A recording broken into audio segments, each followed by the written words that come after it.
गीता अध्याय 15 के श्लोक 16-17 में 3 प्रभु बताए हैं। ये 3 प्रभु कौन हैं? किस प्रभु की शरण में जाने के पश्चात जन्म और मरण समाप्त हो सकता है? 3 प्रभुओं में सबसे उत्तम परमात्मा कौन है? कैसा है? उसका क्या नाम है? इन सभी गूढ़ रहस्यों को जानने के लिए अवश्य सुनिए जगत गुरु तत्वदर्शी संत रामपाल जी महाराज के अमृत वचन। अब परमात्मा बताते हैं, परमात्मा के इस ज्ञान को आधार बना कर आप इस भक्ति रूपी सफर पर आगे बढ़ पाओगे। नहीं तो काल कहीं भी आपके साथ धोखा करके आपको डगमग कर देगा। इसलिए सत्संग का सुनना, रह कर सत्संग के अंदर आना ये अनिवार्य है और भक्ति बराबर करता रहे, नियम में रहे। और वो जो प्राणी आज कहता है मैं भक्ति भी कर रहा हूं और फिर भी दुखी, तो उसके पाप कर्मों का ढेर लग रहा है, वो सारा नाश होने लग रहा है, उसको परमात्मा खत्म करने लग रहा है। आपके धीरे धीरे रेवना धीरे सब कुछ हो और माली सींचे सोगड़ा तो समय आए फल हो। जैसे एक आम का पौधा लगाते हैं और उसको सिंचाई करते हैं, सिंचाई करते करते और 10-12 वर्ष लग जाते हैं और फिर देखे एक बड़े उस पौधे को एक होने दे, पेड़ होने दो, उसको करते रहो पूजा, सिंचाई करते रहो उसकी, फिर देखना कितना फल लगेंगे। खुद भी खा लोगे, रिश्तेदारों को भी पहुंचा दोगे और पड़ोसी भी तोड़ ले जाएंगे तो भी खत्म नहीं होंगे। तो ये भक्ति रूपी पौधा, आम का पौधा, यानी वास्तविक सत भक्ति आपको इब प्राप्त हुई है। आपने ये पौधा बोया है, अब इसकी सिंचाई करने लगो, मर्यादा में रहो, इसकी बाड़ बनाओ, यानी बाड़ इस ज्ञान से बनेगी। भक्ति के पौधे का नाश कौन करता? कोई नकली व्यक्ति आके कह दे ये भी कोई मंत्र हुए, ये तो काल के नाम है, ये कोई बात इन अज्ञानियों की। ये जो मंत्र आपको प्रथम मंत्र दिया जाता है, ये कबीर साहब ने ये 5 मंत्र सटाट करवाए थे। धर्मदास जी से कहा था कि इसे आगे ना बताना, ना सतनाम बताना और ना ये सार नाम जिक्र करना, नहीं तो काल के दूतों का हाथ लग जाएंगे और ये आगे ये नाम सार्वजनिक हो जाने से हम फिर भिन्नता नहीं बता पाओगे। तो धर्मदास जी की 5वीं पीढ़ी तक ये 5 नाम आए थे। कौन कौन से? जो आप जी को प्रथम मंत्र में दिए जाते हैं और करने नो दीदार महल में प्यारा है, जिसकी प्रथम कमलों के साथ इनका वर्णन किया है। और परमेश्वर सीधे आकर मिले थे, आदरणीय गरीबदास साहिब जी को सचखंड सतलोक लेकर गए थे, उनको वापस छोड़ा था। परमात्मा प्राप्त उस ज्ञान को, आंखों देखे ज्ञान को गरीबदास जी ने यही वर्णन किया है। ब्रह्म वेदी जो एक भक्ति का अंग है, जो आपको नित्य नियम के अंदर पाठ करने को दिया जाता है, उसमें स्पष्ट किया हुआ है कि मूल कमल में गणेश वासा, रक्त वर्ण जा जानिए, किलियम जाप कुलीन तत्शब्द शब्द हमारा मानिए, स्वाद चक्र ब्रह्मादि वासा जहां सावत्री ब्रह्मार है, ओम जाप जप्या कर हंसा, ज्ञान योग सतगुरु कहे। यह उसमें कंप्लीट क्लियर कर रखा है, ये नाम जाप कर रहे हैं। और परमेश्वर ने कहा था कि गरीबदास का जो पंथा होगा, उस गरीबदास जी के द्वारा मैं अपने कंप्लीट कोर्स पुनः प्रकट करवाऊंगा। और गरीबदास जी की वाणी में ये सारे नो के कंप्लीट मंत्र लिखा हुआ है, ये कंप्लीट एज इट इज। और वो 2 मंत्र सतनाम और सारनाम अलग है। तो कहने का भाव ये भक्ति रूपी पौधे से बाढ़ हट जाएगी तो कोई तोड़ देगा उसने। तो इस ज्ञान की बाढ़ बना के रखना, यानी किसी की बातों में मत आना। तो 5वीं पीढ़ी में परमात्मा के आदेश अनुसार धर्मदास जी की 5वीं पीढ़ी तक ये 5 नाम आए थे, जो आपको प्रथम मंत्र में बीच बीच के दिए जाते हैं, प्रथम और लास्ट छोड़ के। लेकिन 6ठी पीढ़ी में आके किसी ने उस महंत जी से बार बार किसी ने डिस्कस कर दिया कि ये तो नाम है इन देवताओं की, तुम जाप करते हो, बात करते हो सतलोक की, तो उसने वो नाम बदल दिए। कबीर सागर में एक महिमा है इन 5 नाम और सतनाम और सार नाम की, वह शुरू कर दी। जैसे दवाई खानी छोड़ दी और ये शुरू कर दी, खा ले रे दवाई काम आवेगी, खा ले रे दवाई रोग कट जाएगा। वो गाना गाना शुरू कर दिया, वो एक पूरा शब्द बना लिखा हुआ वो देने लग गया, जो आज तक वही चल रहा है। तो इसलिए ये भक्ति की बाढ़ जो है, इस ज्ञान की बाढ़ बना के आपने आगे बढ़ना है, किसी की बातों में नहीं आना, इस ज्ञान से ही आपको राहत मिलेगी। तो कहने का भाव ये है कि हम जिस प्रसंग पर फिर आते हैं, अब क्या बताते हैं परमात्मा कि जो व्यक्ति भक्ति कर रहा है और फिर भी दुखी है, उसके लिए परमात्मा कहते हैं कि कबीरा सब जग निर्धना, धनवंता ना कोय, धनवंता सो जानियो, जिस पर राम नाम धन होए। झूठे सुख को सुख कहे, ये मान रहा मन मोद, ये सकल चबीना काल का, कुछ मुख में कुछ गोद।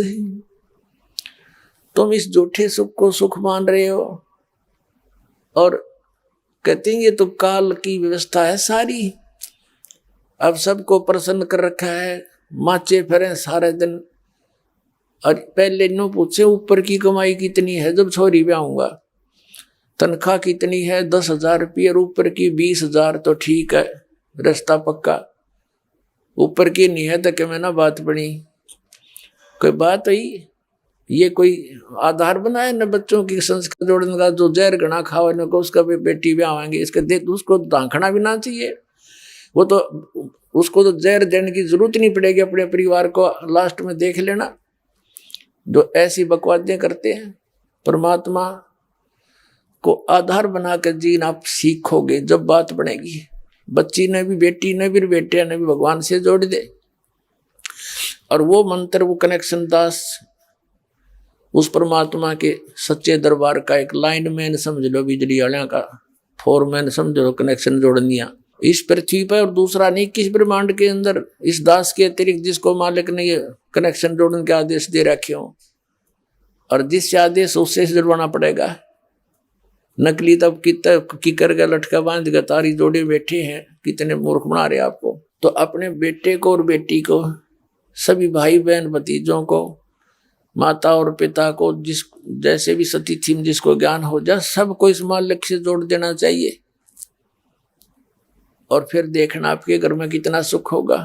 तो कहने का भाव ये है, परमात्मा कहते हैं आप जिसको धनी मानते भौतिक सुख वाला, वो तो महानिर्धन है।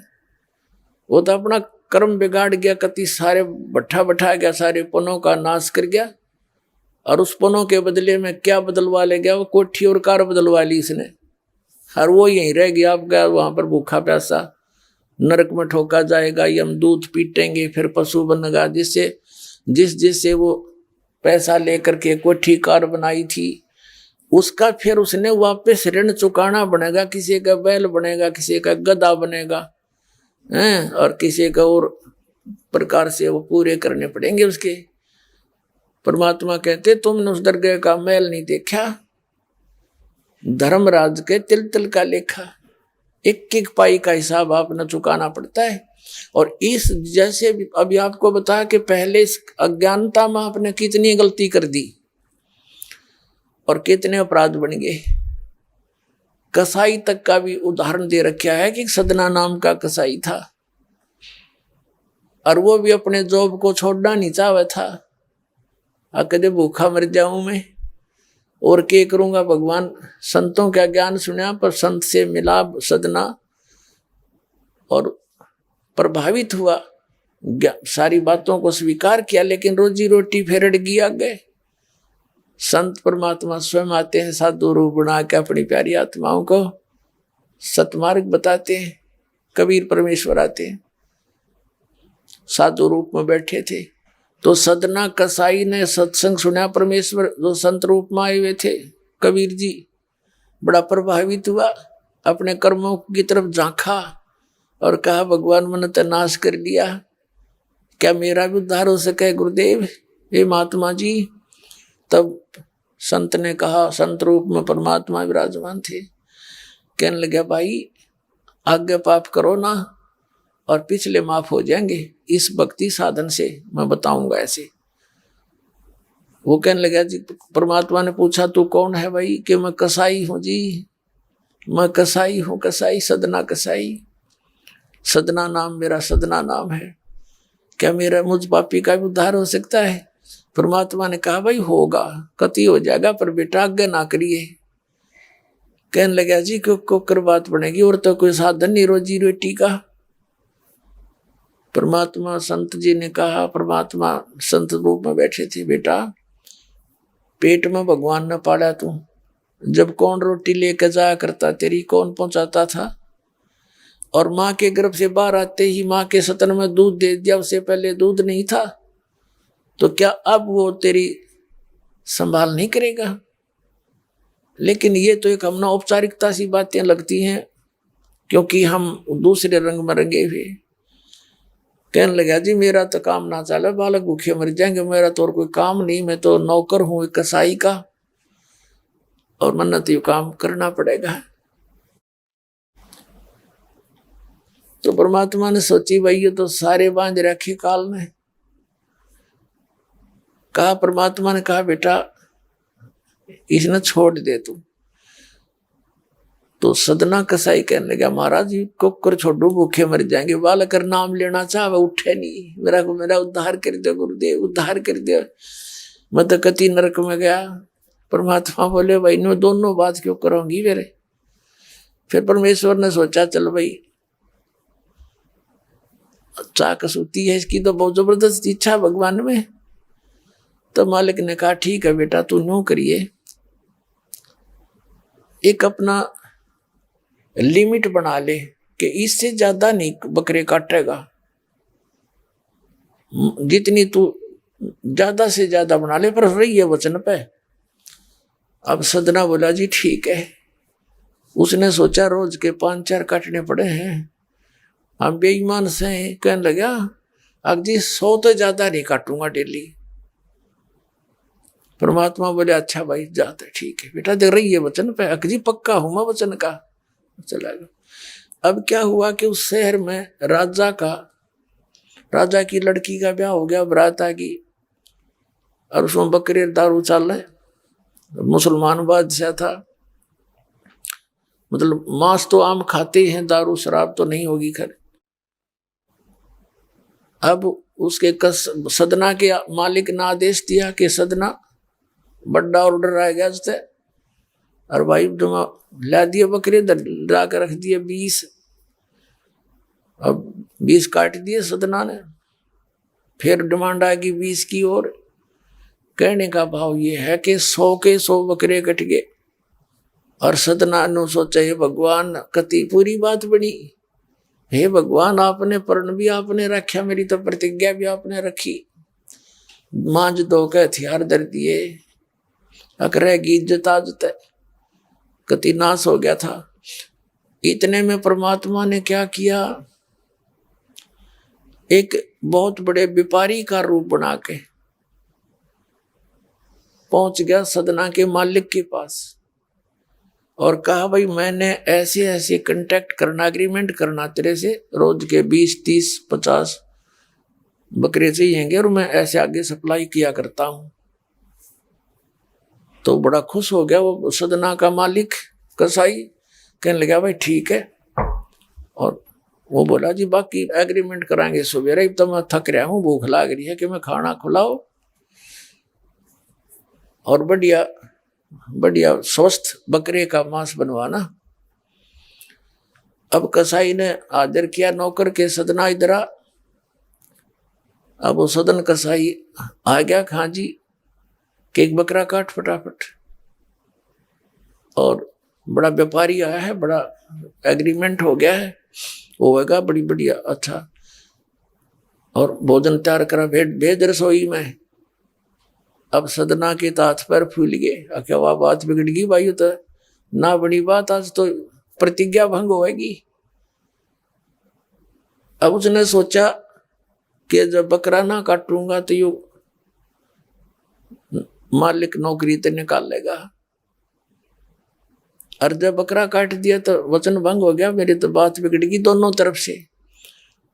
तो उसने सोचा एक आदमी का भोजन बनेगा, तो उसने क्या सोचा कि बकरे के नले नले काट दूं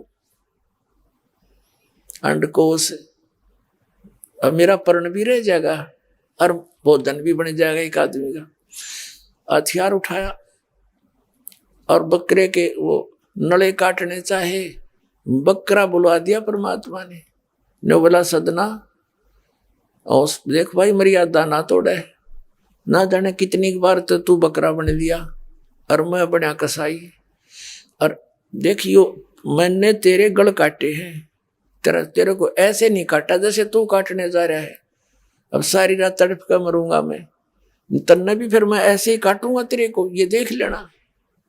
अब बकरा किस सदना किसके बकरे काटे था, हाथ मत कर छूट गई, कप्पा खड़ा खड़ा बकरा बोले ना, कटर बैठ गया रोवे। मालिक ने बाट देखी, रसोई में आवाज लगाई, रसोई से संदेशा गया जी अभी तक आया नहीं, मटेरियल पदार्थ नहीं आया, बनाऊं क्यों कर। खुद मालिक गया, सदना से कहा कि सदना क्या करे, तूने काटा नहीं बकरा। मैं नहीं काटू मालिक, मैं नहीं काटू। उसने सोचा ये तो दुश्मन है, ये प्रसन्न नहीं है मेरे इस एग्रीमेंट से, ये काहे का नौकर है। अब ला तू नहीं काटे ना, ले मैं काटू। उठा गुस्से में सदना के दोनों हाथ काट दिए उस कसाई मालिक ने, अरे एक मारी लात करते पार काट दिया। अब जैसे भी ट्रीटमेंट वगैरह करा करो का, महीने 2 महीने रो पीट कर उसने सोची क्या करूं भाई। उसने सोचा चल पड़ी यहां से, उस संत ने कहा था मैं वहां जगन्नाथ के मंदिर में रहता हूं, वहां आ जाना।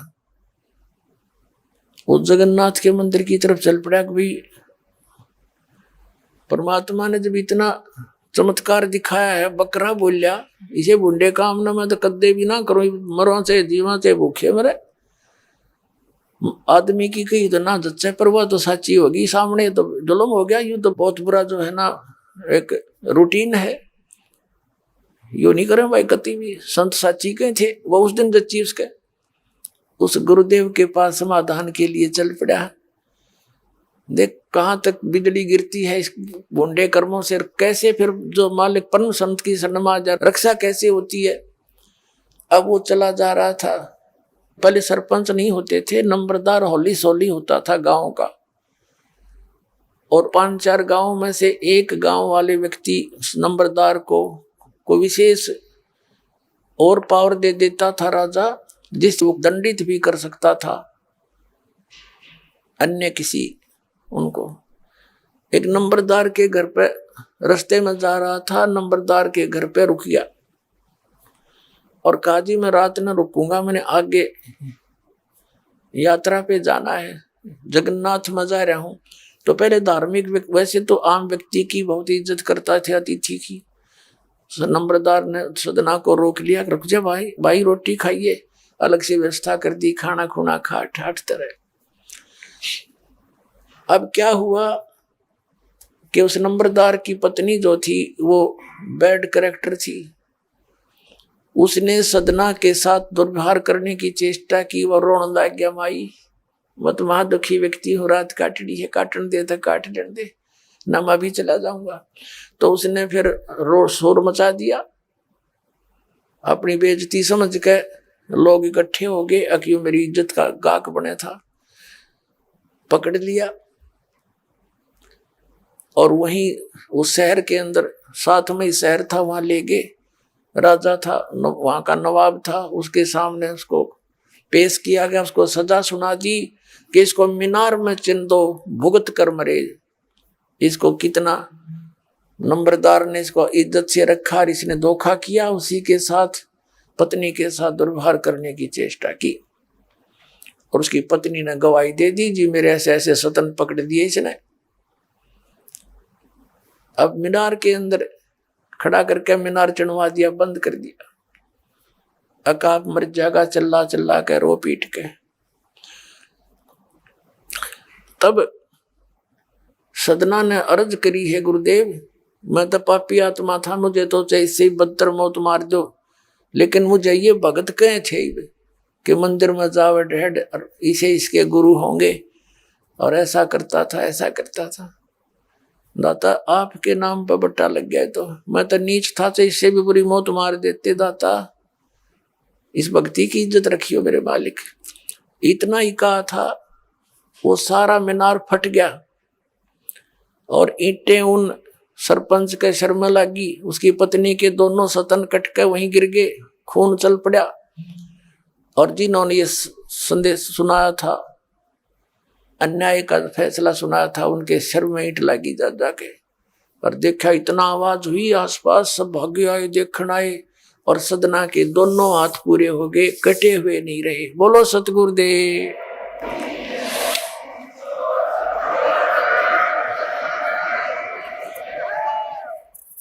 तो कहने का भाव ये पुण्यात्मा, हम मर्यादा इतनी भारा मान रहे हैं जो भगवान के मार्ग पर चलने वाली, और उनसे ही लाभ होगा। भाई जो गुरु बचन पे डट गे, कट गे फंद 84 के, कट गे फंद 84 के, कट गे फंद 84 के। भाई जो गुरु बचन पे डट गे, कट गे फंद 84 के। वस्तु मिली ठोड़ की ठोड़, मिटगी मन पापी की दौड़। वस्तु मिली ठोड़ की ठोड़, मिटगी मन पापी की दौड़। भरम मिटे मथुरा काशी के, भरम मिटे मथुरा काशी के। भाई जो गुरु बचन पर डट गे, कट गे फंद 84 के। अब पुणात्माओं, सदना जैसे कसाई का उद्धार कर दिया उस परम पिता ने, तो आप का तो कहना है कि है जिस मार्ग पर लग जाओ, तो वही मार्ग, वही परमात्मा और वही ज्ञान, वो समाधान आज इस दास को दे रखा है उस दाता ने। इसका लाभ उठाओ, औरों को भी समझाओ, सच से परिचित हो जाओ। तो जब तक हम इस भक्ति मार्ग पर जब चलते हैं तो हम मर्यादा से कतरा जाते हैं और लोक लाज में आकर मर्यादा भंग कर देते हैं। भगवान का कनेक्शन कट जाता है, पावर वाला काम आपका बंद हो जाता है। जैसे आपने कनेक्शन ले रखे, जैसे दास का जन्म एक किसान परिवार में हुआ। पहले हमारी माताएं हाथ से आटा पीसा करती थी, हाथ से ही पशुओं के चारे के लिए मशीन हुआ करती, हाथ ही गंडासा बोला करते, उसने काटा करते, और फिर मोटर लगा के बिजली का कनेक्शन ले लिया, वह पावर मिल गई। अब पावर से जो काम हुआ, cut cut cut cut cut cut मिनटों में, घंटों में ढेर लगा दे। पहले 10 घंटा में ना हो, इतनी पशुओं का चारा काट के रख दे, आटा पीस दे।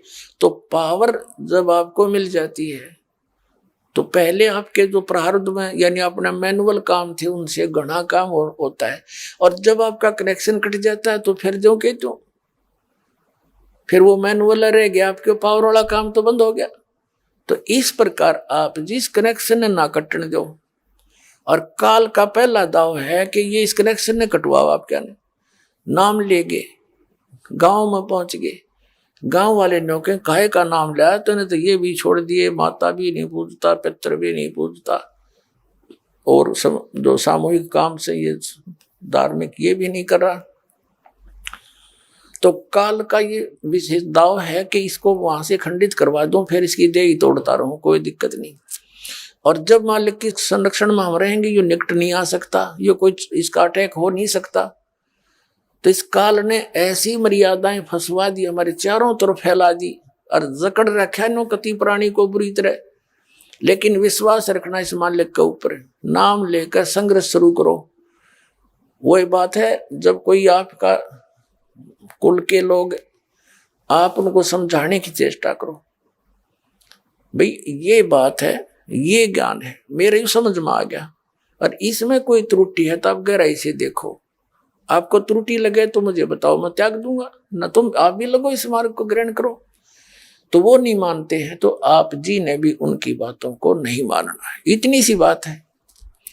जैसे एक चुटकुला है, एक टीचर था, अध्यापक बच्चे बैठा था, और बच्चे वहीं उसकी क्लास में कोई शरारत कर रहा था, कोई कूद रहा था, कोई उछल रहा था। एक व्यक्ति ने जाके कहा कि मास्टर जी, ये बच्चे आपसे नहीं डरते, काहे का टीचर है?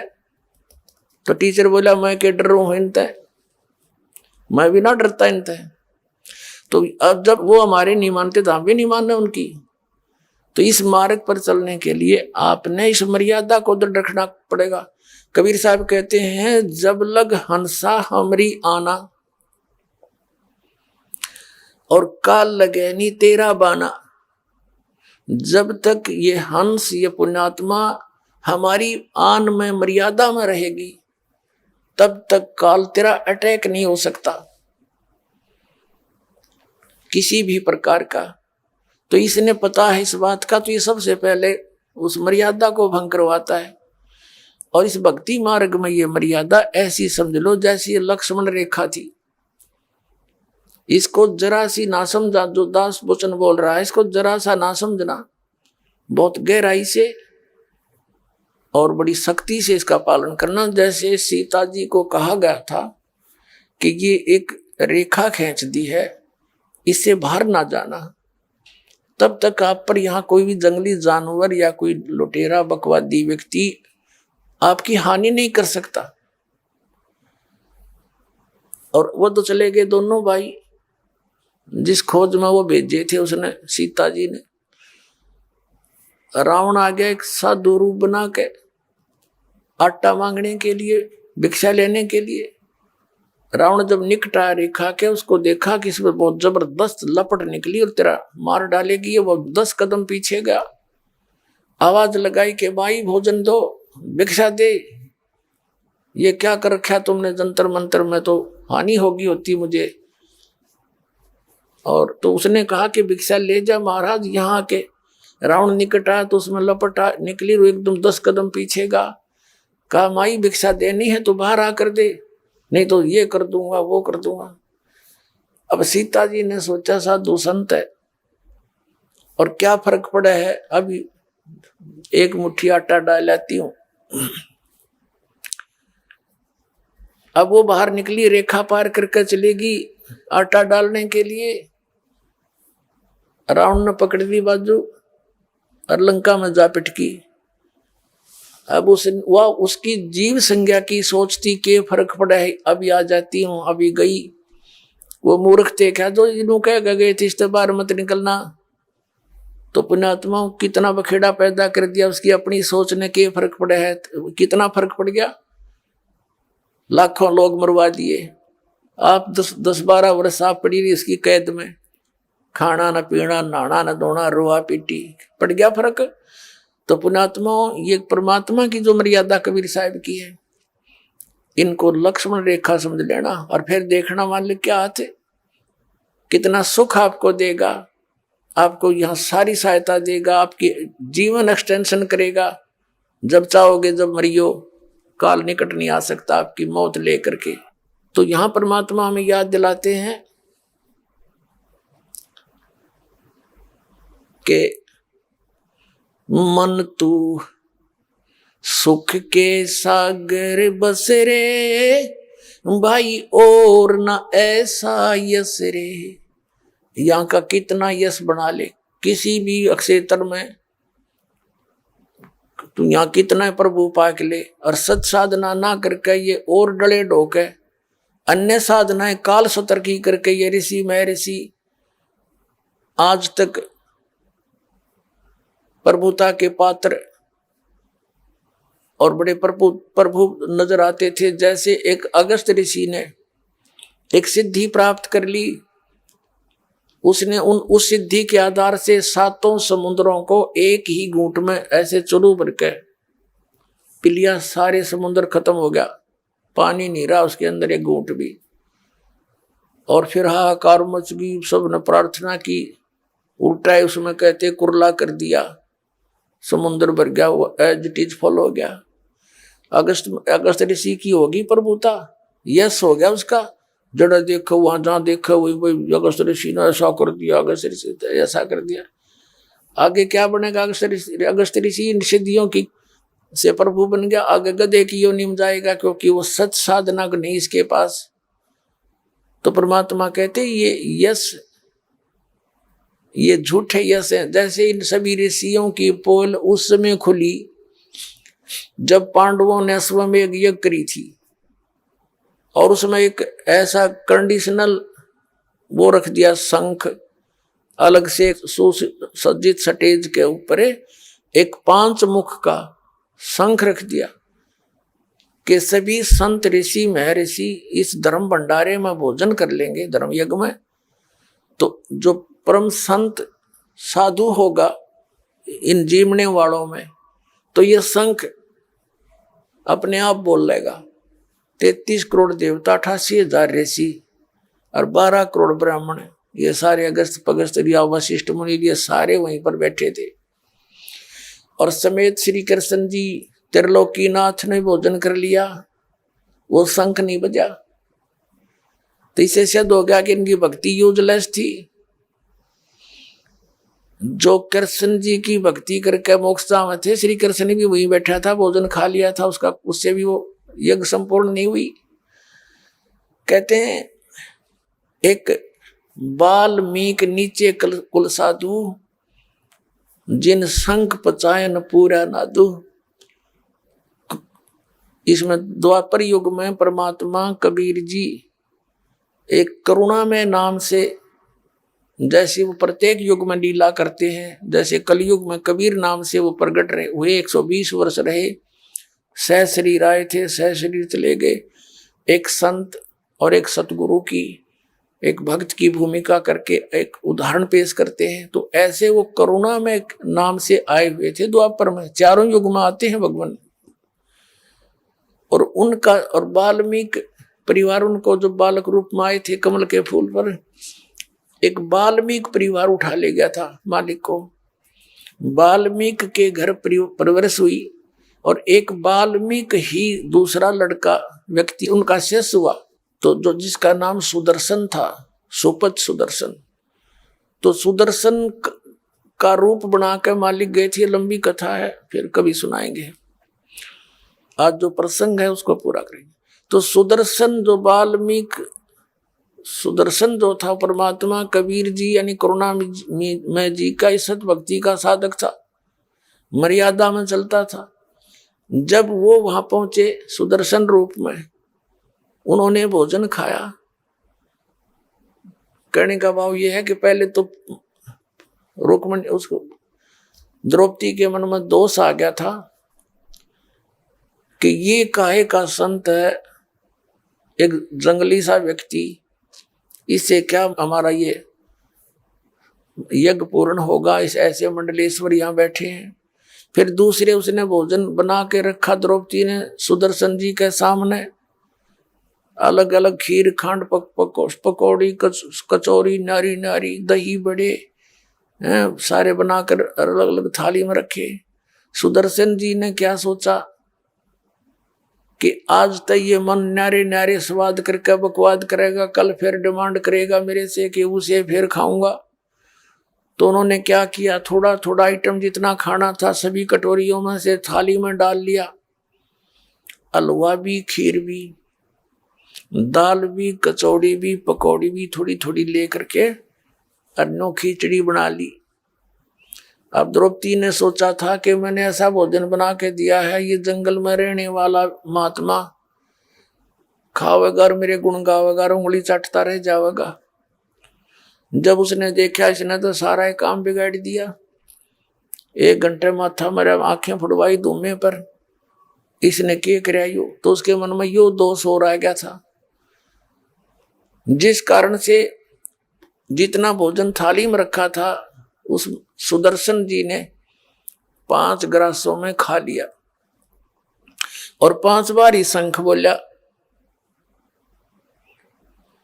आगे शंख नहीं बोला।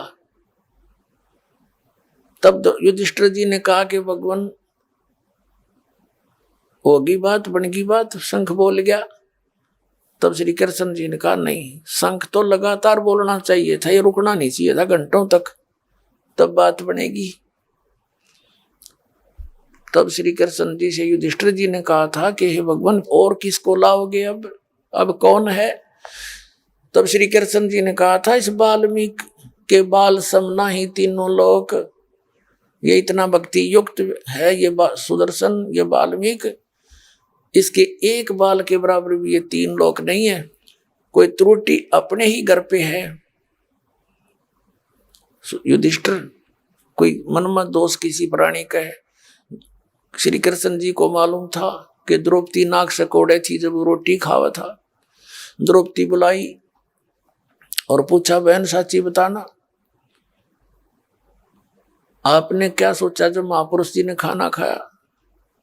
इसके बिना जो यज्ञ पूर्ण नहीं हो सकता, और तूने के समझ रखा ये कोई छोटी बात ना समझे, क्योंकि वहां उस समय वो परमात्मा स्वयं विराजमान थे, पूर्ण ब्रह्म जो करुणा में नाम से प्रकट थे, कबीर जी सुदर्शन रूप में, और श्री कृष्ण को आभास हो रहा था कि ये आम व्यक्ति नहीं है। तब कह रहा था कि सुदर्शन कोई छोटी बात ना समझो इसको, क्योंकि आभास उसी को होता है जिसमें कोई अंदर वस्तु होती है आध्यात्मिक। श्री कृष्ण जी पुण्यकर्मी प्राणी थे, तभी तो 3 लोक के प्रभु बने हुए हैं, तो वही महसूस कर सके कि ये आम व्यक्ति नहीं है। बाकी जितने बैठे थे उसको तो मजाक कर ही रहे थे। अब ये कथा बतानी पड़ेगी, इसलिए आवश्यक थी यहाँ पर। तो द्रौपदी ने कहा भगवान मेरे से गलती बन गई, मैंने बहुत गलत सोच लिया कि मैंने 1 घंटे तक धूमे में आंख फुड़वाई और नरे नरे आइटम बना के रखे कि महाराज जी प्रसन्न होंगे भोजन खा के, और इसने ऐसा काम कर दिया, सभी एक कर लिया। तो मुझे दुख हुआ इस बात का, और मन में ये दोष आ गया कि ये काहे का शंख बजाओगा, शूद्र का शूद्र ही रहा, इसने खान का भी ना पता, मनीषा बढ़िया भोजन दिया, इसने कदे खाया भी ना होगा, देखा भी ना होगा। तब श्री कृष्ण कहने लगे कि द्रौपदी यह भीतरी कमजोरी है, तने ये सोच लिया कि महापुरुष को मनीषा भोजन खिला दिया, ये तो तुम्हें खिला रहे भोजन, इसने तो एहसान कर दिया तेरे ऊपर, तेरे घर का टूक तोड़ लिया कि ये तेरा तो उद्धार करने आए थे, और तू क्या बकवास सोच बैठी। अपने आत्मा द्रौपदी बोली जी गलती बढ़ गई है कि माफी मांगे, और चरण धोकर पीस के सद समेत रेत के पैरों के देख पाप और इकट्ठा कर लिया। संत के बारे में ऐसी गलत सोच रखना भी पाप के भागी होते हैं। द्रौपदी लाई पात्र ठाकर, कोई प्रांत तांसड़ा लेकर आई, लोटा पानी का, संत के चरण धोए, वापस लोटे में डाल लिया और आधा पी लिया द्रौपदी ने। जब श्री कृष्ण जी ने कहा कि आधा मुझे भी दे दे बहन, इसे महापुरुष का चरणामृत भागा करके मिलता है बड़े भाग्य वाले को। आधा श्री कृष्ण ने पिया। तब कहते वो शंख बजा था और पूरी पृथ्वी पर आवाज गई थी और सब वातावरण बदल गया था पूरी पृथ्वी का। सब वृक्षों पर बहार आ गई थी, फूल खिल गए थे। तब उनके वो 3 ताप कट्टे थे जो कबीर भगवान से, तुम कौन राम का जपते जापम ताते कटे ना तुम्हारे 3 तापम। तो वहां कहते हैं और ज्ञानो माया के पूता, ये जितने बैठे थे ये सर्व रिद्धि सिद्धि के पुजारी थे, जितने 33 करोड़ देवता, 88,000 ऋषि, 12 करोड़ ब्राह्मण, कहते हैं 12 कोट वेद के वक्ता और सुपच का शंख बजा रहे। तो कहने का भाव यह कि ये परमात्मा जो कह रहे हैं कि मन तू सुख के सागर बसरे भाई, और ना ऐसा ही असरे। अब ये सुख के बने बैठे थे जो महात्मा, जैसे दुर्वासा जी ने सिद्धि प्राप्त कर रखी थी और सिद्धि प्राप्त करके प्रभु पाक्या पड़ा था। एक दिन अम्बरीश राजा के दरबार में जाकर सिद्धि प्रयोग कर दी। उस भगत के ऊपर उसकी सिद्धि काम ना करके उल्टा उसके ऊपर असर कर गई। तीनों लोक में धक्के खाता फिरे। अंत में सुदर्शन जी वहीं पर अम्बरीश राजा के चरणों में आकर उसने मत्था टेका, तब उसका छुटकारा हुआ। तो कहने का भाव ये है पुण्यात्माओं कि जब तक हम सत भक्ति नहीं करते तो ये महिमा यूजलेस है यहाँ की। जैसे राजा अम्बरीश की इस बात से महिमा होगी कि दुर्वासा ऋषि ने उसके सामने हार मान ली, तो अम्बरीश की महिमा होगी। वही राजा अम्बरीश उस जन्म में सतयुग के अंदर बहुत बड़ा पुण्यकर्मी प्राणी था, बहुत अपनी प्रजा को प्यार से रखता था, धर्म करता था, बहुत अच्छी सती थी, उसके शासन में रहती थी। और अपनी भक्ति और पुण्यों के कारण वो विष्णु लोक में चला गया, स्वर्ग में। अपने वहां पुण्यों का नाश करके फिर त्रेता युग में वही आत्मा राजा जनक बने। राजा जनक की महिमा होगी कि सुखदेव नाम के एक ब्रह्मचारी ऋषि ब्राह्मण ने उस ऋषि से यानी राजा जनक से उपदेश लिया। जब उसका छुटकारा हुआ, 3 लोक में फिर लिया था, उसको कोई गुरु नहीं मिला, ऐसा कोई संत नहीं था। तो अब राजा जनक की यह महिमा होगी कि सुखदेव जैसे ऋषि ने भी राजा होते हुए जनक की इतनी भक्ति थी कि उसको नाक रगड़ा और उसका शेष हुआ। राजा जनक जा रहा था, जब शरीर पूरा हुआ। अब पुण्यात्माओं, हर एक चीज पर भिन्नता आपको महसूस होगी कि राजा जनक काल की भक्ति करता था और फिर भी विमान में बैठ कर जा रहा था। एक तो विमान ले जा कसाई के यहाँ पर, और एक विमान ले जाएगा सतलोक में। तो राजा जनक विमान में बैठकर जा रहा था, उस यहाँ की भक्ति की हुई। तो रास्ते में एक नरक था जिसमें 12 करोड़ प्राणी अपने पापों का दंड वहां भोग रहे थे। हाहाकार मची थी, चिल्ला रहे थे।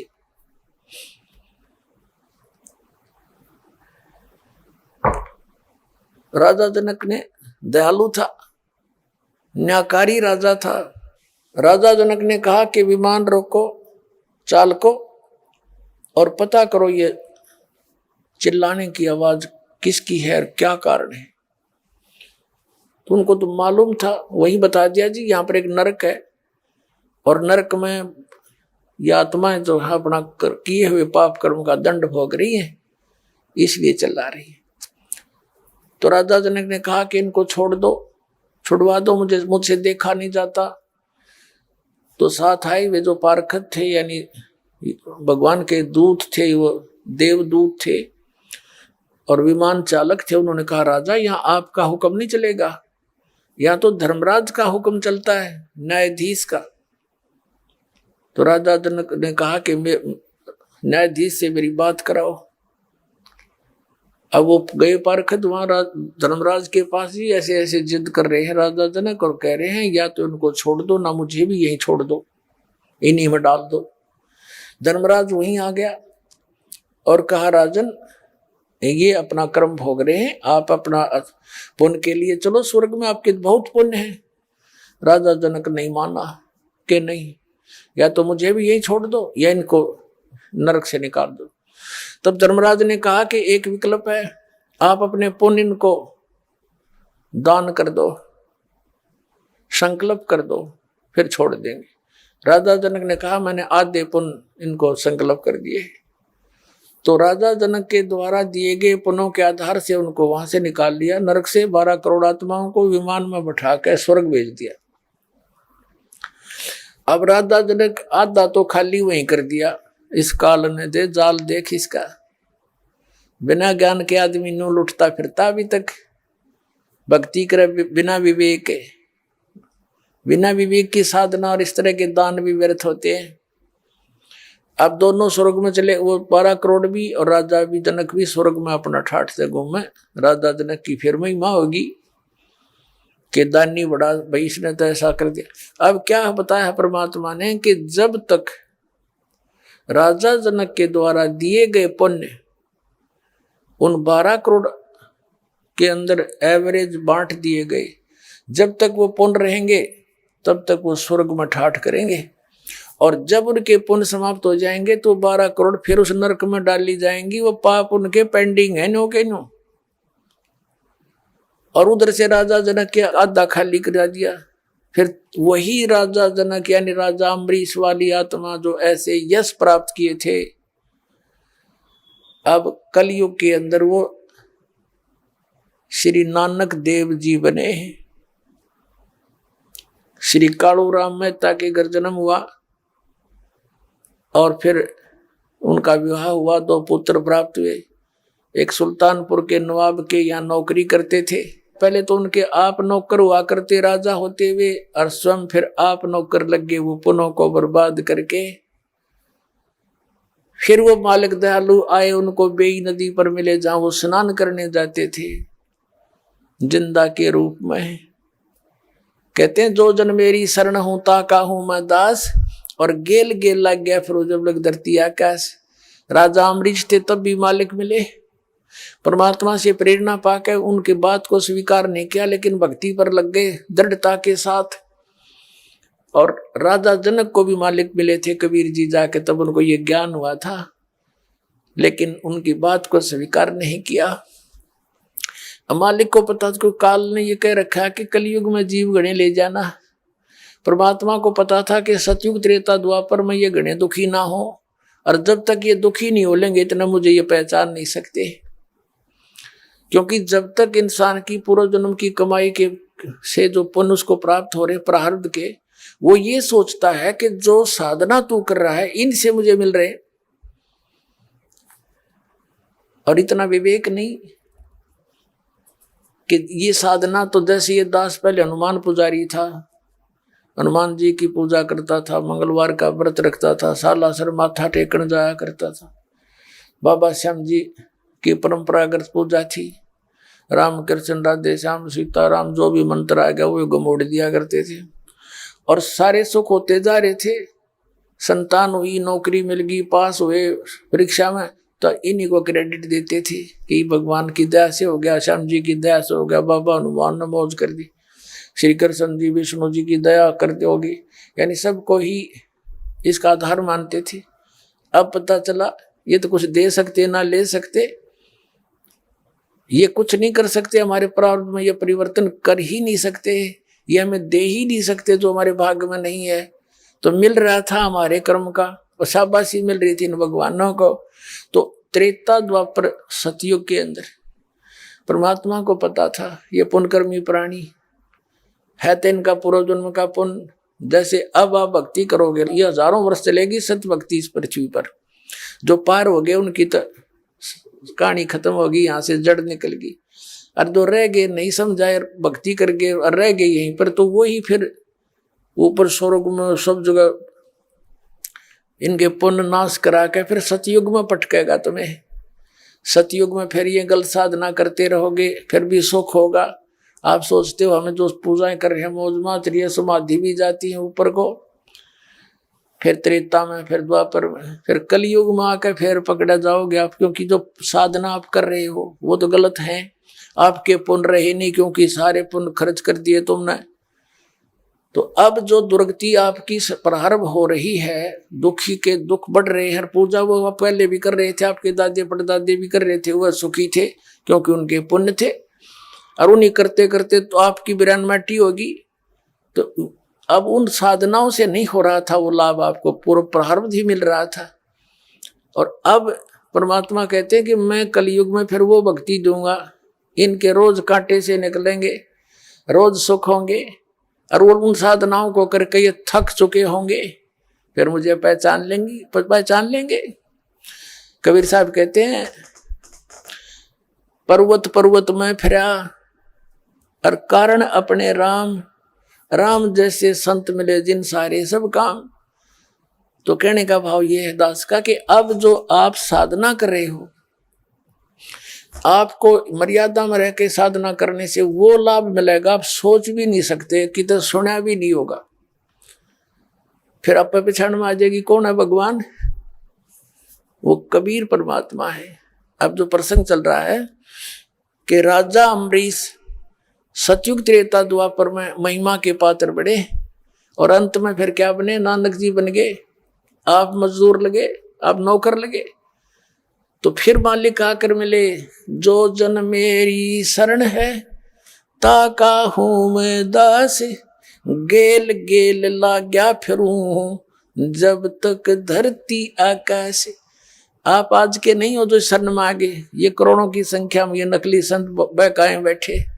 अरदास ने खूब आवाज लगा लिए तो कुंभकर्ण की नींद सोए पड़े, भांग पी रहे उन संतों के पास, इतनी आवाज लगा दी। क्रोथा कांड इसी का कारण था, सच्चाई कहने का इनकी पोल पाट दी थी। इन नकली आचार्य ऋषि की, मैं ऋषि दानंद की, सारे की। तुम्हारे लिए परमात्मा के बच्चे हो, जागो किसी तरह हैं। और वो उड़ा फंसे पड़े, नो सोचा इतना आवाज लगा के भी ना जाए गिरे। तो कहने का भाव ये है कि सतयुग त्रेता द्वापर में अब जो ये परमात्मा ने कलयुग में आकर जो मुहिम चलाई है, ये पूर्व निर्धारित थी। और आप वो पुण्यकर्मी प्राणी हैं जो आपकी शरण में आगे अब अरिया बात समझ में आएगी। और जितने लेट आवेंगे ना उतने रोया करेंगे, अरे ऊपर न मुंह करके आप देख लेना, आपके सामने दिखा दूंगा। क्योंकि वहां भक्ति है नहीं, तो आपके साथ वो भगवान उसी पिछले जन्मों से लगा हुआ है। जैसे नानक साहब जी की आत्मा अम्बरीश राजा थे, वहां मिले उनको जाके, पर मालिक की बात तो स्वीकार नहीं करी, लेकिन प्रेरणा भक्ति की होगी। नाराज पाके कौन भक्ति करे। मालिक ने प्रेरणा दी, साधु बन के गए, उनके घर रुके। शुरू में जवान अवस्था थी, बहुत देर तक बात समझ में आई। फिर ऐसी आई कि चल जैसी भी कर रहा था करके कुछ तो पुण्य कमाए, कुछ दिन तो स्वर्ग में रह गया उल्टा। फिर राजा जनक को मिले, फिर वही आत्मा नानक देव बने, वहां पहुंच गए। बेई नदी पे गोष्ठी करी, पहले उनसे ज्ञान समझाया, लेकिन पुराना रंग गणा था, नहीं समझ में आया। तो फिर सतलोक लेकर गए उस प्यारी आत्मा को। सतलोक में परमात्मा को देखा, और वही भगवान फिर काशी में कपड़ा बुनता देखा। तब कहा था, फाई सूरत मुलुक की वेश, ए ठगवाड़ा ठगी देश, खरा सियाणा बोता बार। ये दानक रूप रहा करता, नानक साहिब जी ने कहा था। ये गुरु ग्रंथ साहिब के अंदर 24 नंबर पृष्ठ के ऊपर ये पूरा शब्द लिखा हुआ है नानक साहिब जी का। तो पुण्यात्माओं, कबीर साहब कहते हैं, तो आप भी उन्हीं पुण्यात्माओं में से हो। पहले तो परमात्मा ने अपने गवाह बनाने थे कलयुग में। ये 6 गवाह तो दास को याद है परमात्मा के। कौन कौन? जिन्होंने परमात्मा कबीर जी को यहाँ भी देखा, सचखंड में देखा, सतलोक में, और दोनों जगह ये एक ही पाया। और फिर उन पुण्यात्माओं को वापस छोड़ा। उन्होंने फिर कबीर परमात्मा की महिमा अपनी अमृतवाणी रूपी एफिडेविट दे करके उन्होंने वर्णित की। कौन कौन है? आदरणीय धर्मदास साहिब जी, आदरणीय मलुकदास साहिब जी, आदरणीय नानक साहिब जी, आदरणीय दादू साहिब जी, आदरणीय गरीबदास साहिब जी, गांव छुड़ानी जिला झज्जर वाले, आदरणीय गीसादास साहिब जी, गांव खेकड़ा जिला मेरठ उत्तर प्रदेश वाले। तो ये 6 गवाह तो दास के याद है उस परमात्मा के कि कबीर इज गॉड। जैसे नानक साहिब का तो आपने सुन लिया, फाई सूरत मुलुक की वेश, ए ठगवाड़ा ठगी देश, खरा सियाणा बोता बार। ये धानक रूप रहा करता। 24 नंबर पृष्ठ पे 721 पृष्ठ पे लिखा गुरु ग्रंथ साहिब में कि एक अर्ज गुप्तम पेश तो दर कून करतार, हक्का कबीर करीम तू बे ए प्रवर्दिगार। और दादू साहिब ने कहा कि जिन मुझको निज नाम दिया सोए सतगुरु हमार, दादू दूसरा कोई नहीं, ये कबीर सिरजनहार। आदरणीय गरीबदास साहिब जी गांव छुड़ाने वाले ने कहा कि अनंत कोट ब्रह्मांड का एक रति निभार और सतगुरु पुरुष कबीर हैं, ये कुल के सिरजनहार। अब आप उन पुण्यात्माओं में से हो जिनके भगवान पीछे लगा हुआ है। जो बच्चा गऊ की नजर में यूं साई को संते, भक्तों के पीछे फिरे वो भक्त वत्सल भगवंत ही। कि जैसे गाय चारा चरती है, चारा चर रही है, एक नजर अपने बच्चे पर रखती है, तो परमात्मा कहते हैं जो बच्चा गऊ की नजर में, यूं साईं को संत। आप पुण्यात्मा हो जो भगवान की खोज में लगे हो, इतनी दूर आए हो, कोई 200 किलोमीटर से, कोई 1000 किलोमीटर से, कोई 1500 किलोमीटर से, आप परमात्मा के बच्चे हो। और आपको कैसे संदेश भेजा, तरीका देखो उस दाता का। ये इंटरनेट और ये इलेक्ट्रॉनिक मीडिया और ये सैटेलाइट रूप पर के जितने भी ये लैब लोग बनवाए परमात्मा ने, टीवी बनवाए, कंप्यूटर बनवाए, ये छोटे छोटे मोबाइल बनवा दिए, छोटे छोटे मोबाइल। ये आदमी के स्तर की वस्तु नहीं है, ये मैन्युफैक्चर, ये भूल जाना आप। ये तो परमात्मा ने ढूंढा ठाना था इस कलयुग में, ना ये मनुष्य थे। हमने देखा क्योंकि हम किसान परिवार में जन्म हुआ दास का। अपनी कणक को इकट्ठा करने में एक एक महीना, दो में, डेढ़ महीना लगे रहते थे। और कैसे उसको काटते थे, फिर उसको डाल कर पशुओं से उसका ऊपर घुमाते थे, फिर एक छड़ा काट कर उसको ऊपर उड़ाए जाते, 1 महीने में जाकर वो सेट होता है। तो वो भी दिन देखे, वो क्या मनुष्य नहीं थे। एक रेडू में, यानी छोटी सी गाड़ी में 6 खच्चर जोड़ कर रथ बना के घसीटे अंडा करते, ना सड़क थी, तो वह भी मनुष्य थे। तो अब क्या कहीं और से आ गई मनुष्य, उनसे कम दिमाग है जो पहले वालों में था। लेकिन मालिक ने अब ये बनवाने थे, इसके माध्यम से ये संदेश, अपना परिचय अपने बच्चों तक पहुंचाना है उसने। उसके लिए बनवाए ना 10 साल पहले की थे मीडिया, इलेक्ट्रॉनिक मीडिया कहीं भी नहीं था, ना इस सैटेलाइट का बेरा था इन्हें। तो अब ये 5500 जो वर्ष कलयुग के दाता ने कहा है, ये वो चल रहा है 5500 वर्ष वाला। जब कलयुग बीत जाएगा, जब ये सारा विश्व है भगवान को पहचानेगा और इस सच्चे नाम का जाप करा करेगा, सबकी ये बुराई छूट जाएंगी। ये जहर कोई नहीं खाओगा, रिश्वत का जो आधा हाकार माचरी।